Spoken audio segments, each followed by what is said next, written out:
Hey, what's going on, guys? Today we got my top 10 favorite horror movies of all time. I will note this is my personal top 10 list, so if someone wants to say, well, how could you put this on here, and how come this isn't? It's my personal list. I'm not expecting you guys to agree with it. It's just me. Let's get right into the list, however, not waste any more time. Start off with number 10. Coming in at number 10, The Last Exorcism. This is a 2010 film directed by Daniel Stam, and it follows a minister that travels to Louisiana with a film crew to document his final exorcism. Upon their arrival, however, they realize Nell is actually possessed and have a greater force against them than they originally thought. One thing about this movie that stands out is it is a documentary style horror film. Obviously, it's not an actual documentary, but the movie is kind of a movie about a documentary, if that makes any kind of sense. And it starts out with Cotton Marcus, who that is the minister that is going to perform this final exorcism on a girl named Nell. By the way, Cotton Marcus is played by Patrick Fabian, and Nell is played by Ashley Bell. Both of them deliver incredible performances in this movie. I love the whole deep south kind of feel. Like this is in rural Louisiana, so the whole town kind of is like skeptical about this. And the south is very Southern Baptist religious kind of, so they just think it's an evil force. And it starts out with Cotton Marcus. He's very skeptical of it. He doesn't believe she's actually possessed, so they take it lightly. And he's doing different things. He's faking parts of the exorcism to make it seem real, and he's just going along with it. He's like, I'll play along until we exorcise the demon out of her. And slowly, as the movie picks up, things start to happen that starts to convince him this is real. He gets more involved in the case, and it just kind of spirals from there. I love this movie. And from the jump, too, one of the biggest reasons that this movie is effective to me is Nell. Like, no offense, she's creepy looking. Like I said, she really played her part to the highest extent. So I recommend you guys go check that out. If you have Netflix, it's on Netflix. So let's move into number 9 then. Number 9 is It Follows. It Follows is a 2014 film directed by David Robert Mitchell, and it stars Annie, who begins to notice she is being followed by a supernatural presence after a sexual encounter. She realizes the correlation between the events and is now racing against the clock. In my opinion, It Follows has one of the more unique storylines and slash plots that you'll find in horror today. It is from a couple years ago. I'm trying to not give any spoilers for any of these movies, by the way. Basically, Annie contracts an STD, and unknowingly, this STD has a supernatural force attached to it. The only one that can see this uh, being following the person is the person that currently has the STD. The only way to get rid of it is to give it off to someone else, and eventually, whoever has the virus, once that person is killed, it will basically die out, I guess you could say. The camera work in this movie is really interesting. There's a whole video on YouTube, which I'll have to try to find and uh, link in the description, where they just talk about David Robert Mitchell and how he puts the camera in the middle of the action. So instead of it just being from an outsider's perspective or point of view, you feel as if not only you are in the middle of the action of the conflict, but also the fact that the camera isn't just something that's recording what's going on. It's like almost as if it's a lens into this other world, into this movie. So everything about this movie is really cool. The soundtrack is like an 80s style, like dark kind of it's great. That is also on Netflix if you guys want to go check it out. Then you can also find it on demand if you have Comcast. So, highly recommend it. Number 8, The Invitation. The Invitation is a 2015 film directed by Karen Kusama. This follows Will, who accepts an invitation to a dinner party slash reunion at his old house, hosted by his ex-wife. he soon realizes just how strange the party really is. I reviewed this movie for my first video on this channel, and if you watched it, you might remember me saying that if I made a top 10 list, this would probably be in it.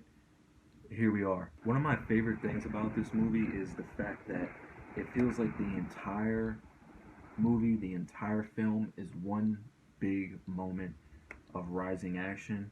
It's just like a roller coaster, and it takes you to the very end before it finally drops off, before you finally hit the climax of the action, and there's a great payoff. If you like horror movies that have action in them, that feature action, I would recommend this movie highly. Something that I greatly appreciate about these kinds of movies is also when you have a main character, who is Will in this case, who is constantly trying to prove something to the rest of the characters in this movie, and I won't give away what he's trying to explain or what he's trying to prove, but it kind of shows like the slow like descent into madness from him trying to get these people to open their eyes as to what's really going on, and no one will believe him. That is an element that different horror movies have played with before, and I think Karen Kusama does a great job of delivering on that in this film. Go watch The Invitation, you won't regret it. So number 7,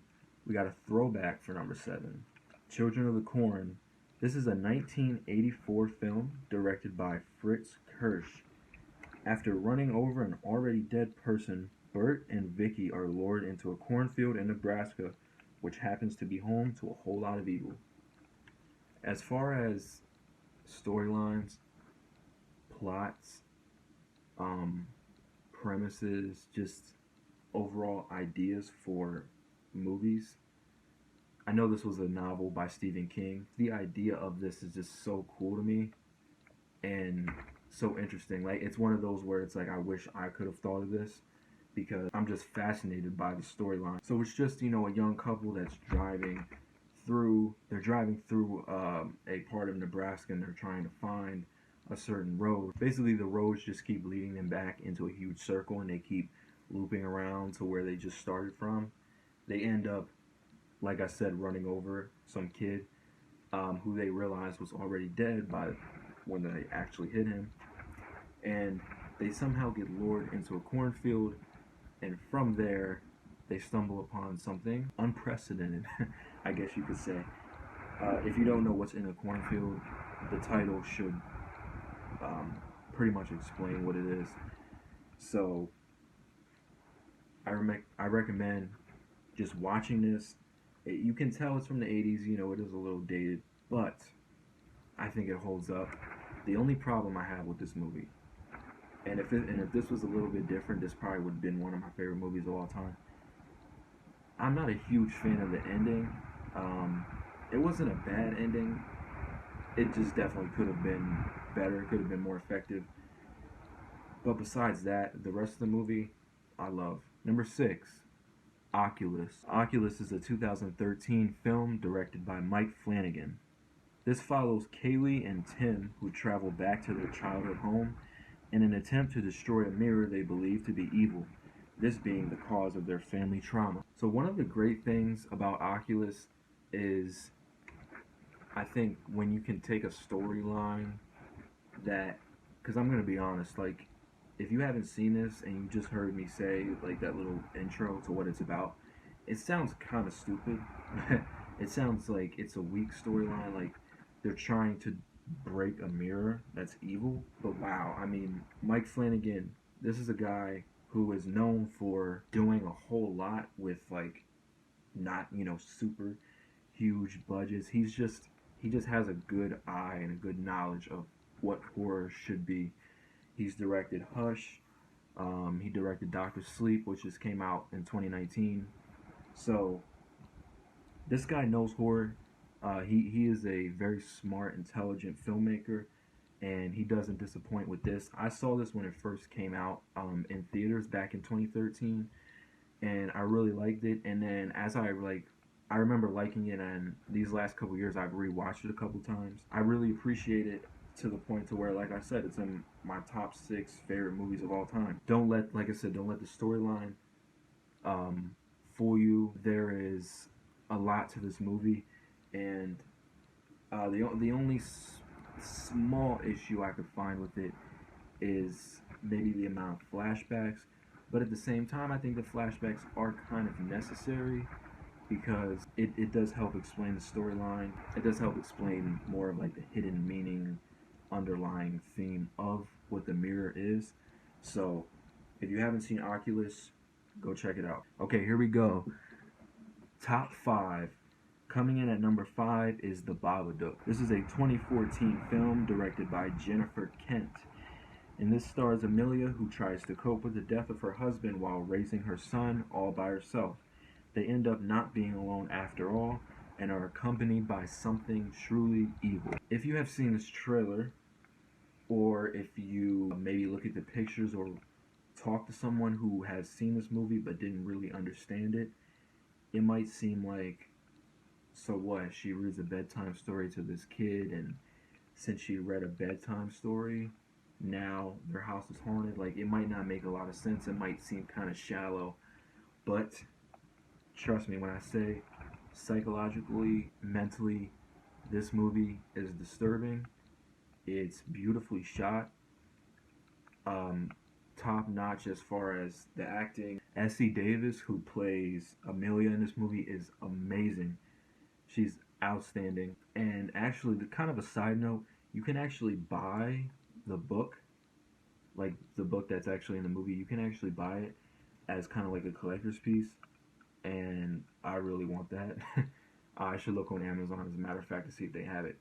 But like I said, this is on Netflix. I feel as if this is a horror film that people are going to watch on the surface and think it's supposed to be a monster movie or like a creature feature. But when you understand what the Babadook represents, this is a psychological horror. It's a very heavy-hitting source material and subject matter. And if you watch this, go into it with an open mind and take everything in that you can, process it, review it, or address your feelings for it. Because the more you think about it, the more you read about it, or the more you watch it, the more it makes sense, and the more you start to realize deeper meanings to certain things. The Babadook is a great movie. Number 4 is a classic, and I can't believe I just saw it this past summer. I hope you guys have. Number 4 is Carrie. Carrie is a 1976 film directed by Brian De Palma, which follows Carrie White, who gets fed up with being unpopular and dealing with her extremely religious mother, and she ends up finding out a part of herself she never knew existed as things begin to turn. Carrie is a movie that has been attempted at being remade in 2002 and in 2013. Both times were regarded as fails among the world, I guess you could say, pretty much. I actually saw the 2013 remake in theaters, and this is before I had ever seen the original. Like I said, I hadn't seen the original until this past summer, and I thought it was cool. It was okay. It wasn't horrible. But when I saw the original this past summer, I was just, Stephen King is a legend for a reason. Let's just say, I mean, this guy has to be a genius to come up with such unique stories. There's no part of this movie that's boring. And how about one of the most iconic scenes in cinema, in film history, when Carrie White is full on in her telekinetic trance. She's covered in blood in the prom dress, and her eyes are wide. She's making everything burst into flames. One of the most iconic, legendary scenes ever. You can't top that. Carrie, 1976. Another thing that's real impressive about this movie, it's from 1976, so the camera work isn't as good or anything. This movie could come out today and it would stand out. That is what makes things classic, is being able to stand the test of time and being timeless. Carrie is exactly that. Coming in at number 3 is Mother. This is a 2017 film directed by Darren Aronofsky. This follows Mother, whose home is disrupted and ruined by outsiders who come to worship her husband. The situation continues to escalate as she needs to protect the baby she is carrying. If you're a fan of movies with symbolism, deeper meanings, metaphors, anything of that nature, this is the movie for you, because literally every part of this movie is symbolism. If you are familiar with the Bible and different stories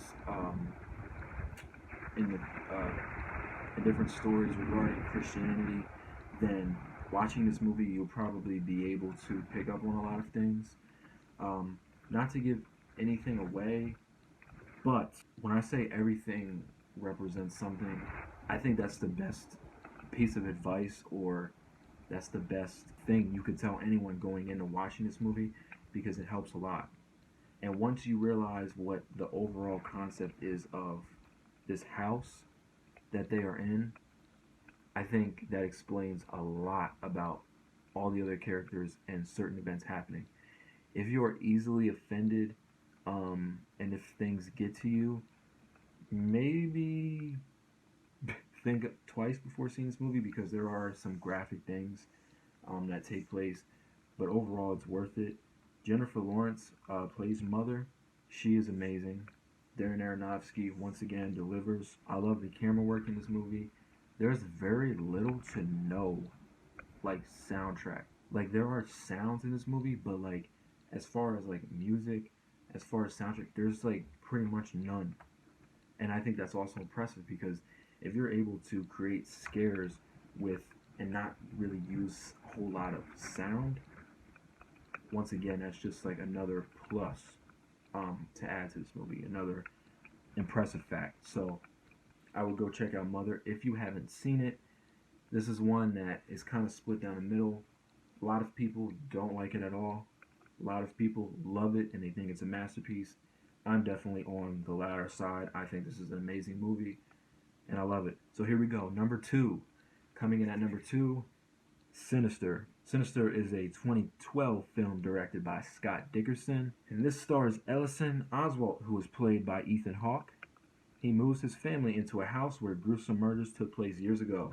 After finding a box of Super 8 films in the attic, he realizes just how real it all was. So, one of the most basic and boring plot points in horror movies is this whole someone or a family moves into a house where someone was killed or someone committed suicide and now it's haunted. And how many times have we seen that in horror? Way too many. That is the answer. There's so many movies that start out like that. And that's kind of how this is. However, it takes that idea and turns it on its head, introducing the fact that these murders that happened in this house were on Super 8 film, and Ellison Oswalt, we'll just call him Ellison, watches them. He begins to become infatuated with these murders, tries to piece them all together. His family's starting to fall apart. They realize that there's a demon who is kind of a commonality in all of this. So this got some negative reviews, but I think the best way I can put this movie is a basic story that was turned into a movie, and the movie was done amazingly. I love this movie. I love the way it's shot. I think it has one of the best and scariest soundtracks of all time.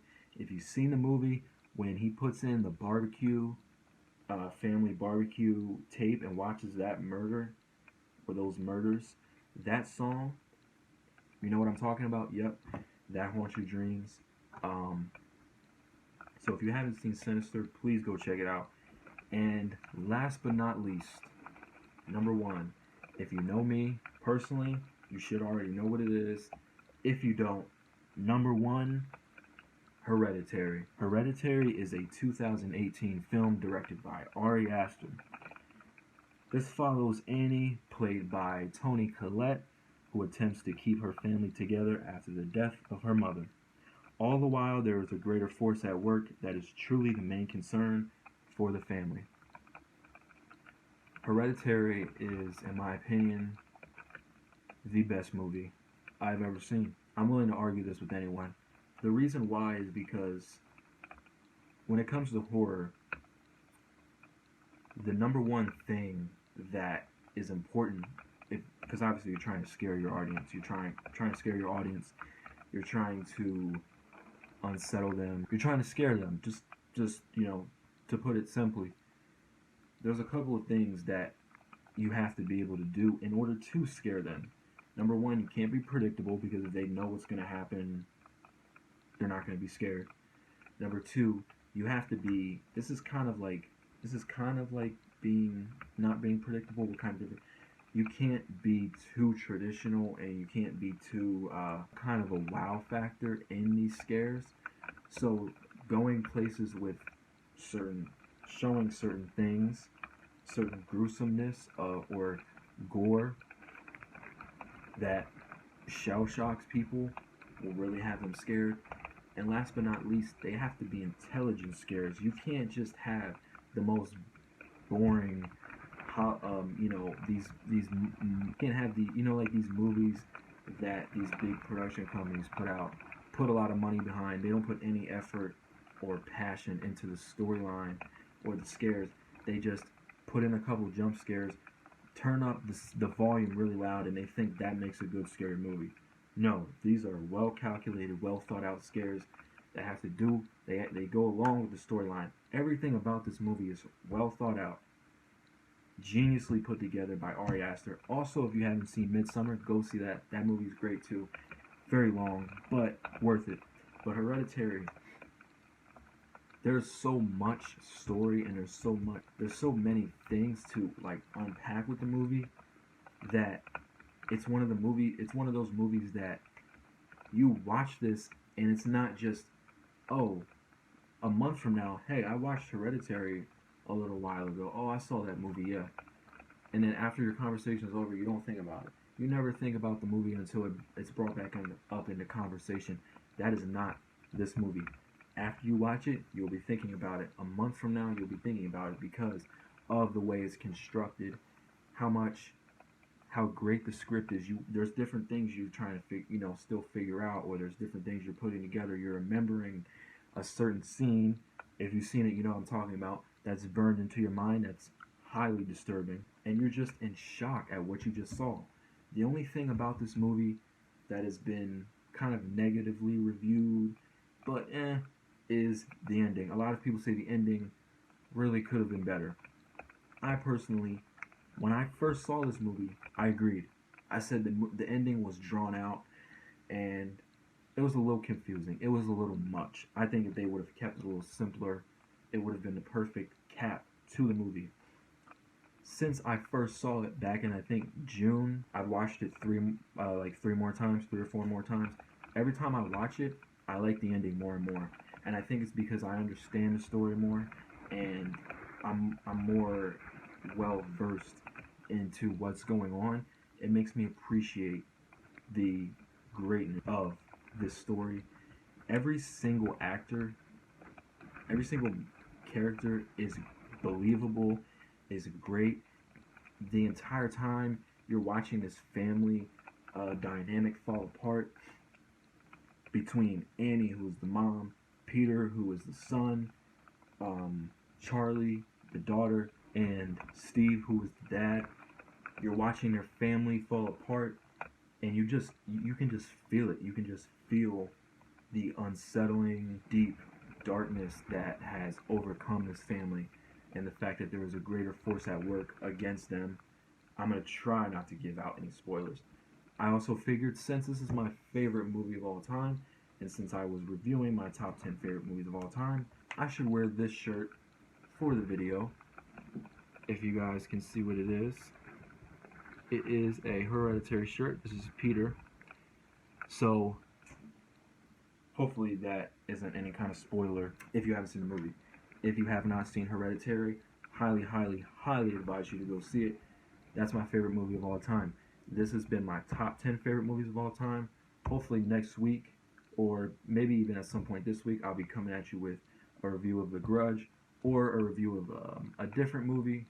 Either way, I'm going to try to get a video out soon to you guys. Thank you for watching. Have a good one.